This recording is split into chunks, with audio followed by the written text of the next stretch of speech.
Okay. I'm going to share my screen here.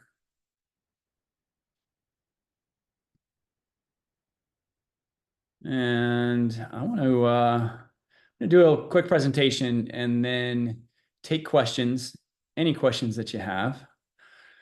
And I want to also start by saying, yeah, stay to the end for a special bonus offer as a thank you for joining this today. And I'm just going to go slide.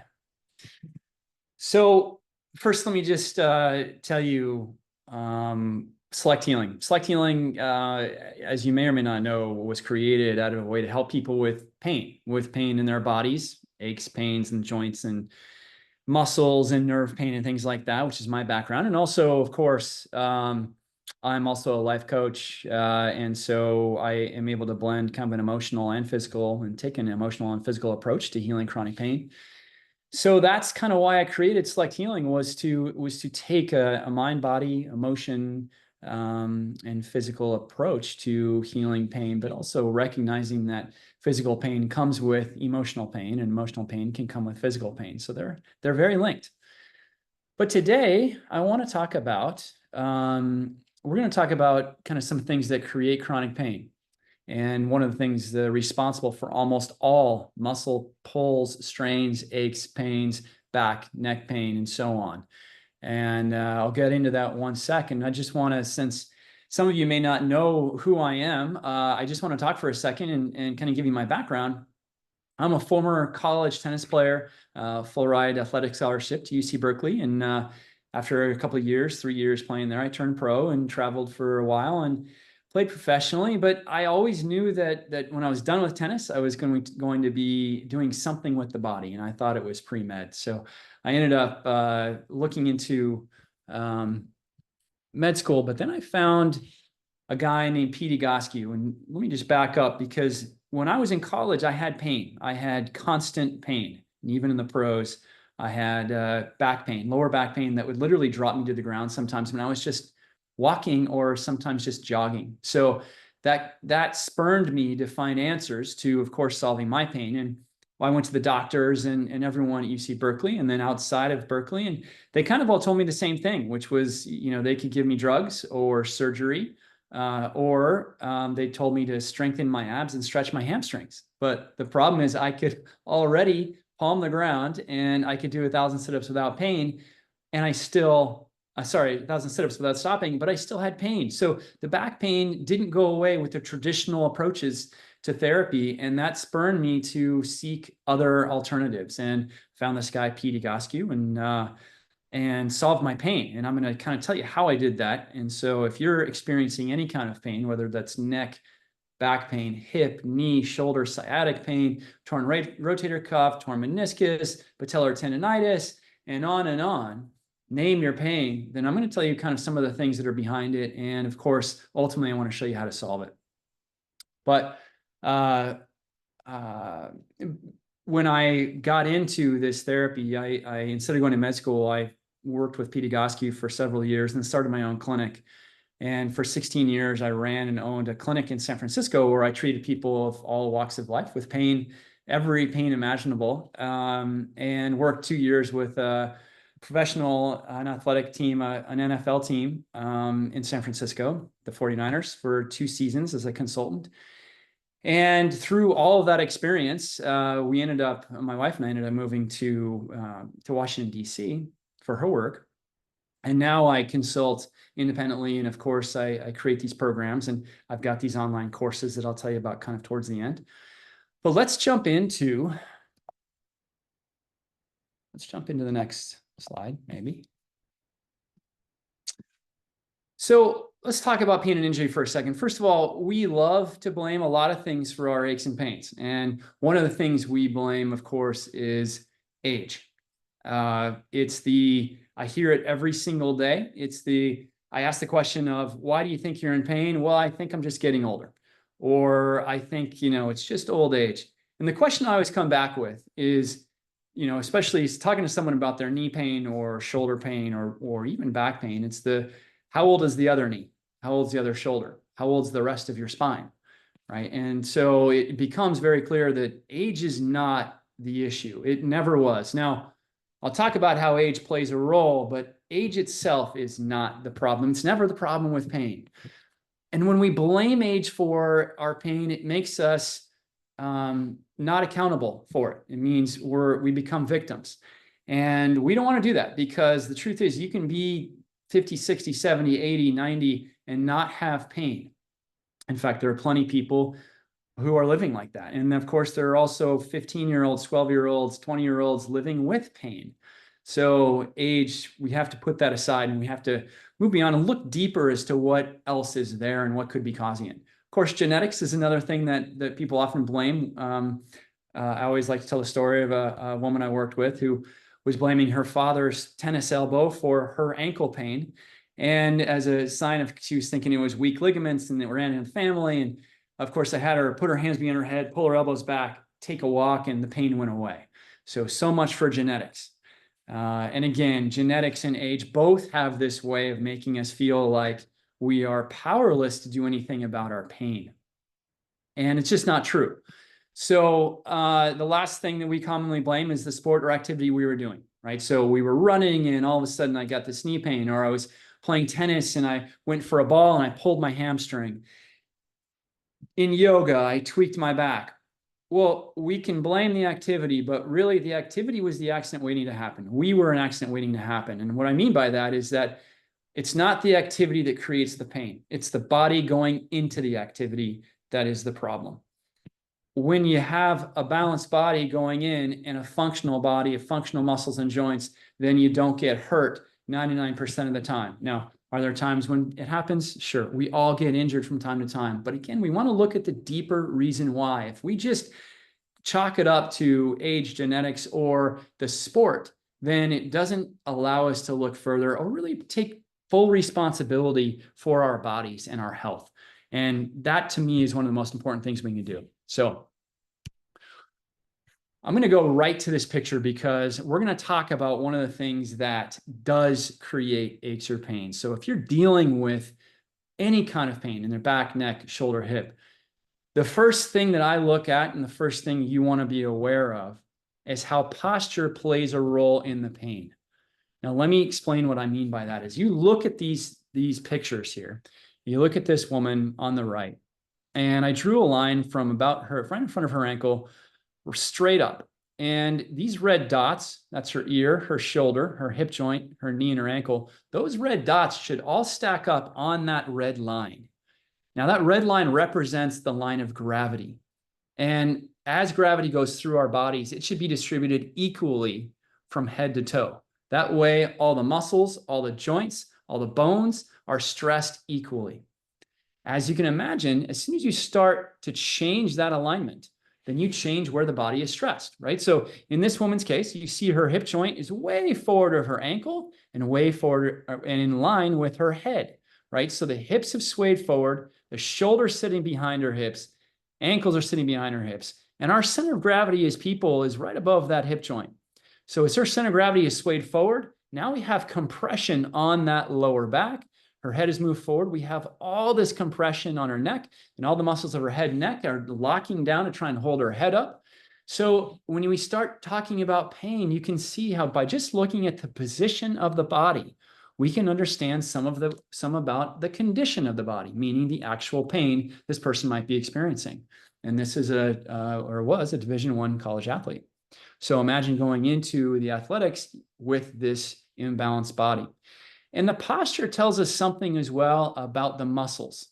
So if we look at this woman again and we see the swayed forward hips, we know the front side of her body here, the stomach muscles, the hip flexors, they're in a long position. But then, of course, the body's about balance. So as these are long, the back side, the back muscles are short. It's like she's in a back bend all day long. Right? And then her shoulders, notice they kind of round forward. So her pec muscles, the muscles in the front of her chest, are also short and tight. And then the neck, because the head is moved forward, the neck extensor muscles are also on all the time, and they're also short and tight.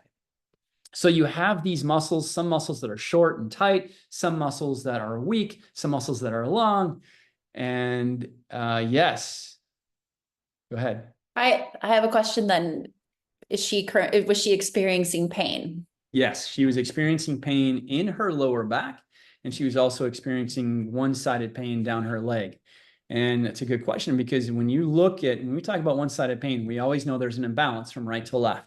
And we're going to get to that with the guy next to her. But really quickly, do you see how you can see the back of her right leg here compared to her left leg, right? That's a twist. Her pelvis is twisted. She's got hip rotation, and that's twisted her spine, and that's why she has one-sided pain, because there's more compression on one side of her spine than the other. But the big thing with her is the imbalance front to back. Muscles on the front side of the body are under very different tension than muscles on the back side of the body. And as we go here, and by the way, I'm going to talk for about 15 minutes, then I'll take more questions as well.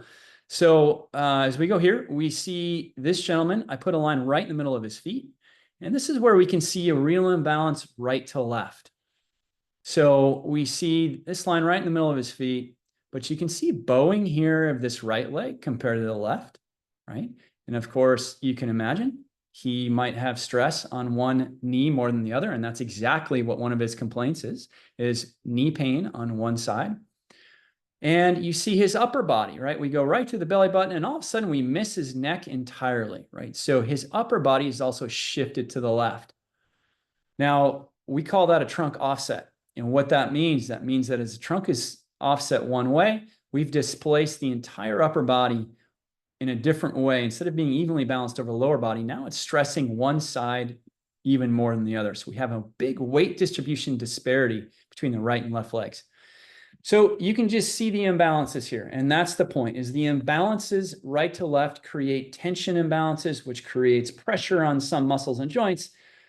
Some joints are more stressed than others, and that's ultimately what causes aches and pains. But that's something that the Western medical community, the Western medical model that we all live in, never addresses, right? You're not told when you go in for back pain or neck pain that your head is forward, or that your trunk is offset, or that you have a major imbalanced weight distribution. You're loading all one side, and that's what's causing the knee pain, right? So these are not things that we're told by the medical community, which is important to know, because you have to understand the tools that everyone uses. And the medical community has their tools, which are very successful with a lot of things. Obviously, we survive on a lot of that.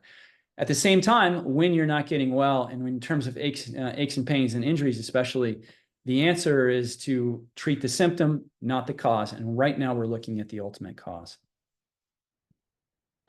So really quickly, I want to talk about the human blueprint, because this is how we're all born and designed. So we are designed to have level shoulders, level hips, knees and feet that point straight ahead.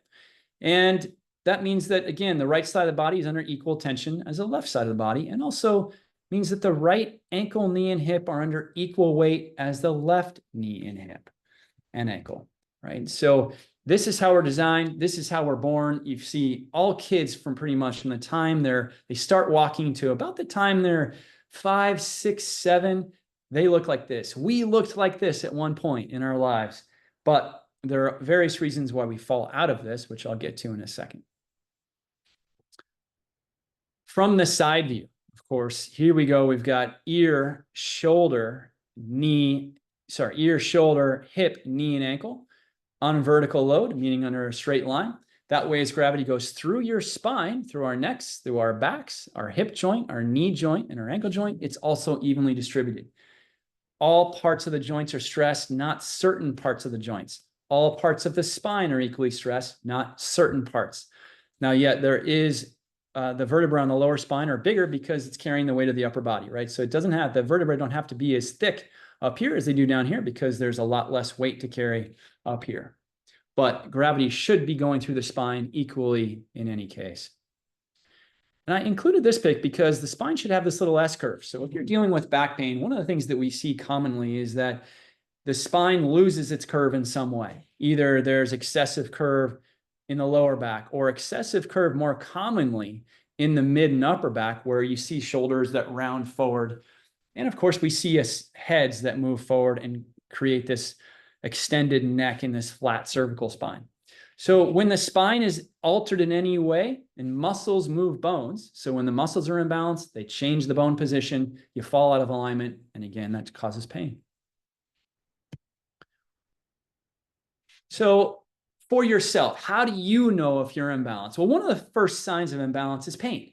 If you're dealing with pain at all, 99% of the time you have an imbalance that's contributing to or even causing the pain.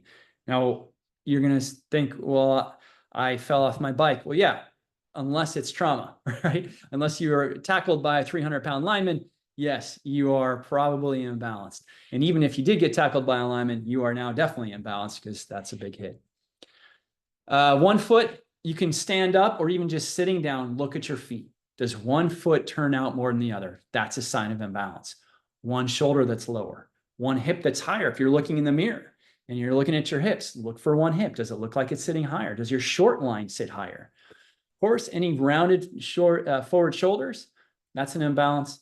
If you stand up and close your eyes and just notice where your weight distribution is, right to left, you might notice that there's more weight on 1 foot than the other. That's an imbalance. Shoes that wear unevenly, it's very common. Check out your shoes. If one shoe is wearing out in a different spot than the other shoe, there's definitely an imbalance, meaning there's a different position of the foot, different stress on one ankle, one knee, one hip, one side of your spine, and even on up to the side, to one side of your neck. So these are all signs that are common in a lot of people, but we don't often attribute them to pain. And we need to start because it's important to understand why we have pain. And as I said, it's not the common things that we're told: age, genetics, and it's not core strength, which we'll talk about in another time. So what causes these imbalances? How do we get imbalanced like this? Well, if we started off so perfect and we started off so symmetrical, how do we get out of balance? Past injuries is one very common thing. You learn to favor one side, you sprained your ankle, you shifted your weight on the other side, and the body doesn't always go back to where it was before the injury. And I saw this all the time when I was working with a lot of sports athletes, a lot of athletes who have been through injuries, and they're recovered, they might be healed, but the body hasn't reset back to neutral. It still is favoring one side. It still has learned a new neural pattern of functioning. And that pattern doesn't always go back. So it's important then to train the body to restore back to balance even after the injury is healed. So it's not just about, you come out of surgery for knee pain, it's not just about helping the knee and rehabbing the knee. It's about rehabbing the knee, getting it strong and balanced and doing its job again, and then making sure that the ankle, the knee, the hip are working functionally together as a unit. It's making sure that that hip, that knee, and that ankle are working functionally with the upper body and the shoulder and in balance with the other side. So repetitive motion at home. For sure, any kind of repetitive motion, repetitive movement for work at home, we'll do it crossing one ankle or one leg over the other. Often, always brings an imbalance. So pay attention to how you're sitting. If you're always crossing your right leg over or your left leg over your other, and that's how you sit, you're breeding rotation into your body. Sports, one-sided sports, of course, but really all sports in some way, even soccer. You could say soccer's not a one-sided sport, but you kick more often with one leg. One side is the stabilizing leg, one side is the other way. Imbalance.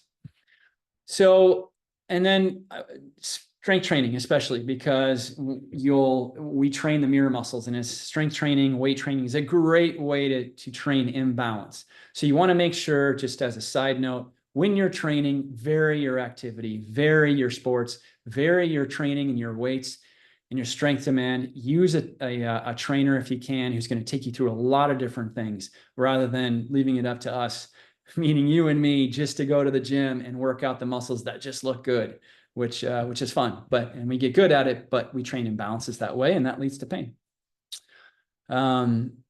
One thing I'll add is just sitting. Sitting is not a problem. I don't believe sitting is the devil at all. I believe sitting without counterbalancing your body with opposite stimulus is bad, though.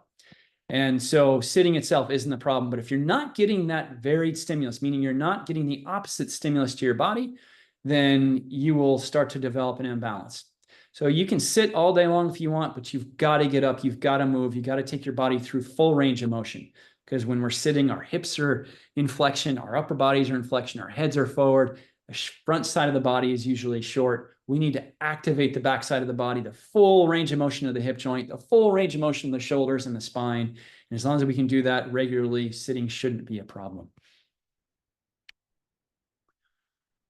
Just really quickly, I want to just go, just again, just really quick posture. You can see elevation on one hip, right? This is a common cause of back pain. You can see this gentleman, how his trunk is offset. You can see the valgus stress, meaning kind of the knock knees, and overload on one side because of this offset. So again, when we just start looking at these postural imbalances, we can really start to understand and really tells us why these aches and pains are happening. So it kind of brings me to this before I take your questions. Obviously, we have a Sunday stretch class that we train the body and rebalance the body from head to toe, use exercises. It's 50 minutes of motion followed by a few minutes of meditation. So we can balance the body and the mind and the heart and the spirit. And I want to offer you one free month of Sunday stretch plus $20 off the next month. We want you to try it. We want you to give you a way to restore balance and function to your body, restore flexibility. And again, we really believe in this. We've been doing this since before COVID and with all our friends and family. And we've expanded it now to the world, and we really want people to join. So if you're interested in this 1 month of free Sunday stretch, email me directly. And I'll give you my email here in 1 sec. And then, of course, 20% off of all online courses, including Healing Back Pain and Select Healing Connect. So I have 2 online courses. One is Healing Back Pain, which is 10 modules, about 20 minutes a day of exercises. And I spend 5 minutes talking about kind of the reasons for back pain, where it comes from, and also myths of what doesn't cause back pain. And then I give exercises, and then we give breathing technique and a few meditations that you can do. The goal is to give you the tools to heal your pain. And as I give you my email here, I'm going to give you also direct access to me anytime. If you do any of these courses, you email me with questions. We can connect as often as you want, talking about the course, talking if you have questions, talking about your body, talking about pain. I want you to succeed, and I'm invested in you succeeding. This is what I do, and this is what I love. So my email, so 20% off online courses, including Connect and Healing Back Pain. Connect is all chronic pain. It's 25 modules. It's amazing. Again, it's about 20 minutes a day. It's just much more detailed and much more in depth about all kinds of different pains rather than just back pain. So my email, davidstarbucksmith@gmail.com. That is my direct email. This is my book, Ageless Painless Tennis. I have another new book coming out called Healing Chronic Pain. That's coming out in January. And so I'll alert you more about that. And of course, you can go to selecthealing.com to get the courses. But for all these, for the bonus, for a coupon and code to get 20% off of these courses, just email me directly, davidstarbucksmith@gmail.com. Now, I would love to take your questions.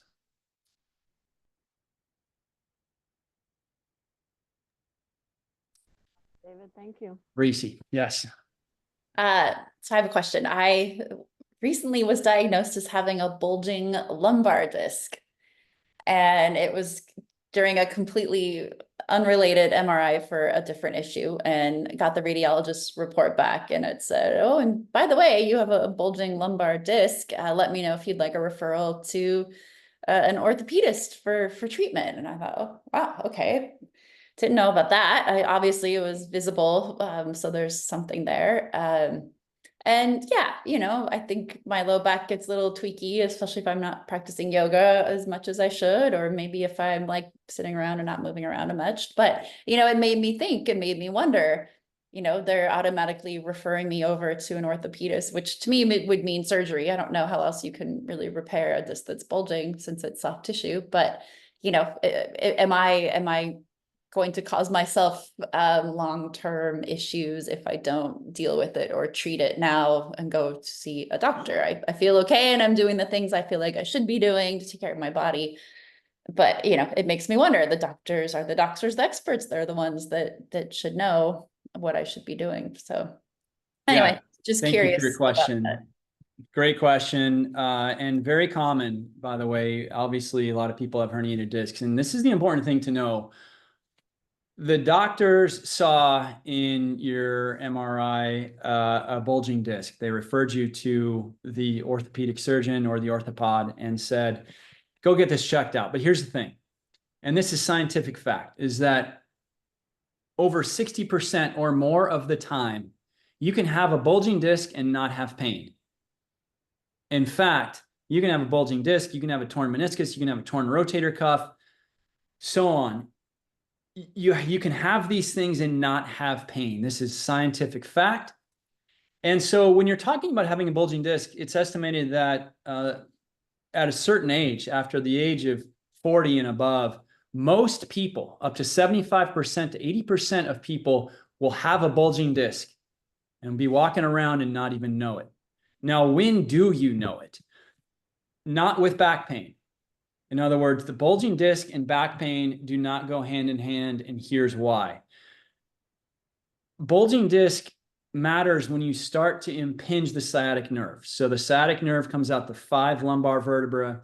As it comes out, it can be, if there is a bulging disc, sometimes that disc can hit the nerve, and that's called sciatic pain, right? Sciatica, sciatic nerve impingement. That's when you really know you have a bulging disc. Now, even then, as long as you solve the problem, meaning the reason for the bulging disc, then you can solve the pain without surgery and without manipulation, so on. But what you have to understand is the cause. And this is where we want to always go back to the cause. A bulging disc, the torn rotator cuff, the arthritis, these are symptoms. As you understand the cause and you address the cause, you can solve the symptoms. So in the case of a bulging disc, we know that bulging discs are caused by a couple things. One, falling off your bike or getting hit, main trauma, right? You have some kind of traumatic blow that shifts your spine that causes the disc. That's rare. What's much more common is that it develops over time. And that happens because there's an imbalance in the spinal muscles, meaning one side of your spine is under a different pressure than the other side of the spine. So over time, because of that pressure, and the reason the pressure is imbalanced is just what we were saying earlier, which is one shoulder drops, upper body's rotated, one hip is elevated. I showed you that picture of that gentleman whose left hip was sitting here compared to his right. That tilts the pelvis, that puts pressure on one side of the spine, that causes the disc to bulge on one side. So the postural imbalances are the cause almost every time. And if you don't solve that, then even if you get the surgery, you still have that imbalanced pressure and you still have a problem there in your spine, and surgery doesn't solve that. Now, there is a time and a place for surgery, of course. And I always say the time to get surgery is when your life is so impacted that you can't do the activities of daily life. You're in a lot of pain, you're miserable, you're not happy, and you've done other things first to try and solve the pain. If you've done those things and if you're just ready, then that's a good time for surgery. And by the way, surgery for bulging disc, especially when you have sciatic pain, is very, very effective. But again, there's nothing surgery can't make worse. So you want to make sure you do everything you can before going to surgery, if you can, when it's appropriate. And of course, you work with your doctors on this. But if you have any other questions, let me know. But I hope that answers your question about back pain. So ultimate solution for you as well, we need to work on rebalancing the body, right? Hips are a little off, imbalanced tension on the spine. Let's help you solve it. Any other questions?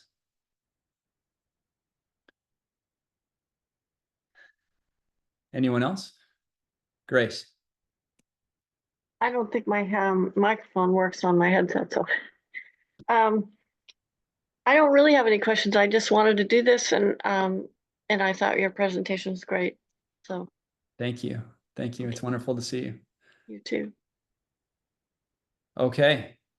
If those are all the questions, then I will leave it to you. Email me, davidstarbucksmith@gmail.com if you want any of these bonuses. And there will be more of this. So if you think of a question on down the road, then email me or speak up in the next webinar, and I'll be happy to answer them. And again, I'm here for you. So I look forward to connecting with you and hopefully seeing you one way or another in the Sunday stretch or on these or just via email. Take care. Thanks for doing it. You're welcome. Thank you. Thanks for coming. Thank you.